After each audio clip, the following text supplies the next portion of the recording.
Welcome back to the channel, everybody. This is Kodeations. In today's video, we're gonna be diving back into some Cookie Run Kingdom. We're gonna be checking out Kumiho since she's got a buff recently in the brand new update. Is she gonna be good? Should you be building one? Let's check it out. Without further ado, let's dive right in.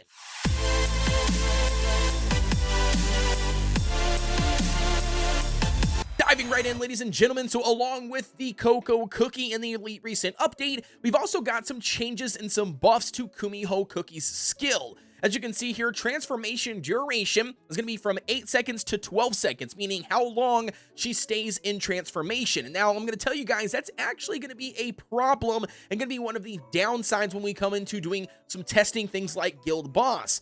Next up, we've got this going to be Kumiho Cookie now fires Fox Spirit Flames up to 5 nearby enemies, which essentially just means that she's very viable in the arena now because she can hit all 5 of the enemies. She's no longer only hitting the front line. We've also got Kumiho Cookie now fires Fox Spirit Flames more frequently at a larger target range. Then we've got damage bonus also during transformation is going to be increasing from 230.9% to 251.2%. And then we've got charmed skill damage as well is going to be buffed from 298 to 429. And then last but not least, we've also got an additional 20% damage reduction for 8 seconds to successfully charmed enemies. And that's literally going to be one of the only reasons why we're even considering swapping Kumiho into Dark Choco's position with things like the Guild Boss battle, because now she officially has a 20% defense break, very similar to Dark Choco. Now, with that being said, guys, let's jump in here, take a look at Kumiho. As in general, we've got her at level 55 currently out of 60.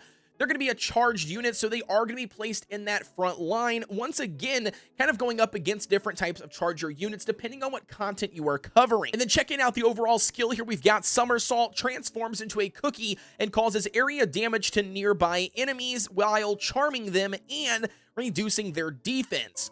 Afterwards, fires a powerful Fox Spirit Flame up to 5 enemies near Kumiho and turns back into a Marshmallow Fox. So essentially here we're getting AoE damage provided by her. She's going to be doing some transformation back and forth between a Fox Spirit and a Cookie. We're going to be getting a defense break as well, up to 20% defense break, which again is very, very nice for 8 seconds. And then we're also going to be getting some sort of like a ranged attack, all right? So she's going to be able to hit 5 enemies utilizing her skill when she's in that form, which once again is going to be something that we're going to jump in here and do some testing on. Now, officially diving in here, taking a look at the best toppings for Kumiho. In my opinion, I think the overall best set is going to be a Swift Chocolate set. You naturally want to make sure that she has as much cooldown as possible, so she goes first in various types of content, because you want to take advantage of the defense break that she's applying for 8 seconds, the transformation, the AoE damage, the stun, you know, the charm, all of that stuff. You want to make sure you're taking advantage of that, and you really get that from something like cooldown, and it doesn't really take a whole lot of effort or, you know, substats to make a full Swift Chocolate set work. The only thing that I would try to focus in on here is going to be as much damage resistance via substats with a set like this. And as far as this second set goes that you can also run, and that's going to be a 4 set of Swift Chocolates and then 1 set of solid almonds. Now, what this one's going to be more focused around is going to be giving more damage resistance to just allow Kumiho to stay alive longer, because she is going to be placed in the front line. Again, keep in mind, in order for this set to really work, you still need to be making sure that you are focusing in on getting as much cooldown as you possibly can, as also along with the damage resistance. You can see here we're a little bit lackluster on our cooldown toppings because we only have 10.2% resistance, and you would really like to see this as high as possible via substats. Alrighty, so with that being said, let's jump over here and take a look at the overall gameplay when it comes to utilizing the charmed ability in something like the PVE realm. We've got stage 1111 here currently opened up. We're going to be running just exactly what we've got here. We're going to be running Kumiho and Pure Vanilla. We're running Pure Vanilla and not Cotton, just because, you know, Cotton does provide some sort of attack, and we don't really want anybody else doing any attacking. We just want to see exactly how Kumiho's skill works. Again, we're just going to keep with the standard treasures here. We could easily swap out one of these and, you know, put something like the Lollipop on if we really wanted to see how much damage or, you know, whatever that she can achieve. But again, we don't have her maxed out. We're still only at level 55. So let's jump in here and see what we can do. What I really want to show you with utilizing her skill is just going to show you the range effect, that not everybody needs to be stacked up or in the front line. She's actually going to do a ton of damage from a distance. So we're going to go ahead and utilize her skill now. you're going to see the individual charm. You can see that nobody is attacking when they are charmed. She is hitting every single one of them. Let's turn it on auto here, let it run and do its thing. You can see that she, when in cookie form, has kind of like a ranged ability, an AoE ranged ability, which again, very, very unique. In the fox form, she does do single target damage, not AoE, so that's something to keep in mind as well. But just to see here, you'll see what I'm talking about when she charms them. As you can see, none of the cookies are moving or doing any damage. So again, like I said, it's kind of like a stun. It's a little bit different, a little bit awkward and weird, but very cool. Go ahead and let her kill off these tigers, and we'll go into the second stage here because I want to show you, separation in enemies and how her skill still has range to hit all 5 of those enemies. So it's taken her a little bit here to do this on her own, and we are on a 1-time speed. So I guess I should speed that up in a second, but let's see what we can do. All right, so right here we should get our very first section of... There we go, perfect. All right, as you can see here, she's going to be doing the single target damage because she's in her fox form. But once she gets out of her fox form, you'll see that she'll actually be able to hit these guys in the back as well.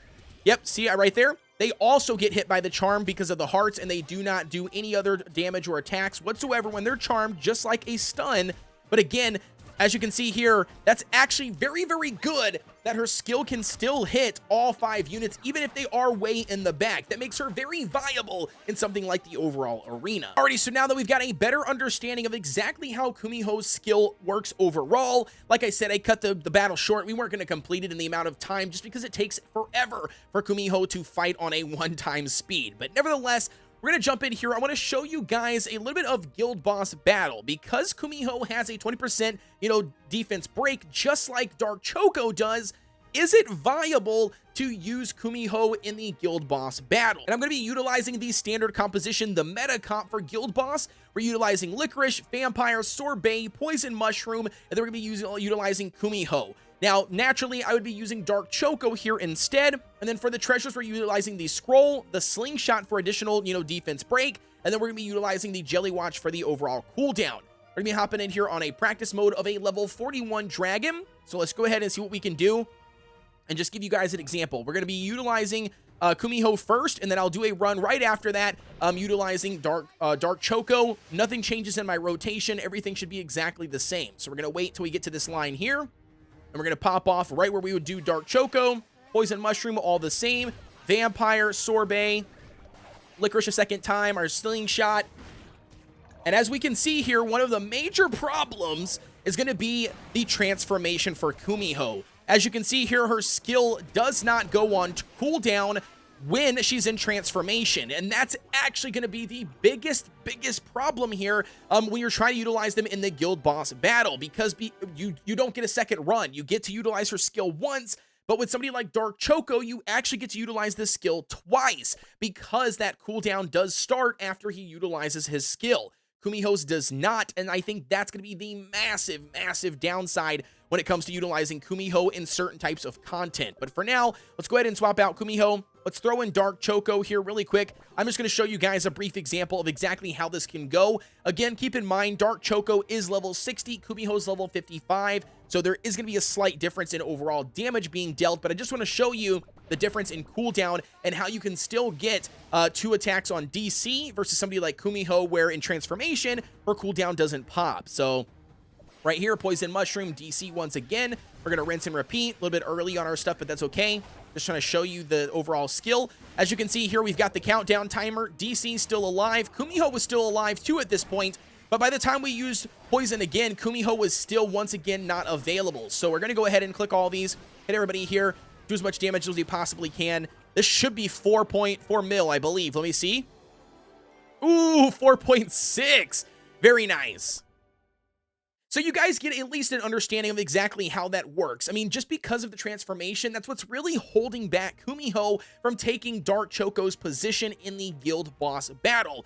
DC absolutely is still going to take #1 spot for the guild boss as the frontline tank. Alrighty, so now diving into some arena here, we're going to be going up against a random person of 622,000 attack power. So quite a bit more than me, but with the overall cheese comp, we should have no problem clapping this win. Gingerbread first, Kumiho with the defense break. Almond's going to be there to chain everybody, and bop! There is all of our health. Exactly. That is exactly how the cheese comp is supposed to work, no matter who you are going up against.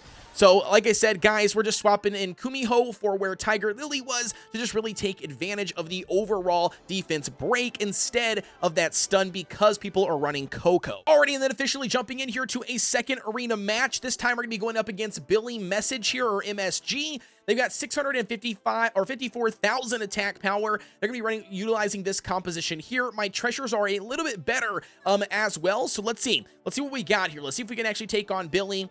I think because it's not a very popular, like super top tier composition, we should have a chance here. What I'm looking for is I'm really looking for that initial bop. We've got All Many to chain them, Sea Fairy to pop it off. There we go. That's what I'm talking about. So the revive feather did kick in.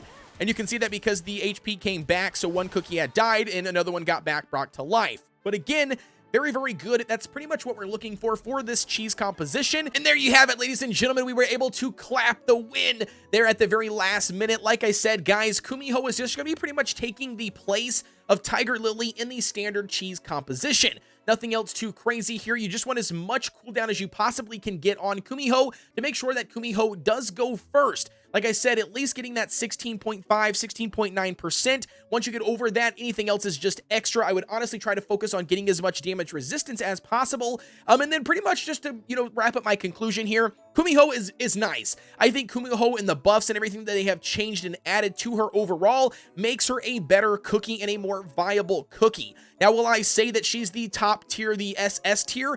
Absolutely not. I think we still have better cookies, to utilize in that S tier category, overall for different team compositions than Kumiho. But if you happen to get Kumiho early game especially, don't feel bad about investing her. And I definitely think something like the cheese comp, again, is not going anywhere. And people are just going to now start utilizing Kumiho versus utilizing Tiger Lily. As always, guys, don't forget to like, comment, and subscribe. Hit the notification bell so you know exactly when we drop a video and when we go live, which is typically Monday, Wednesdays, and Fridays. And I will see you guys on the next one.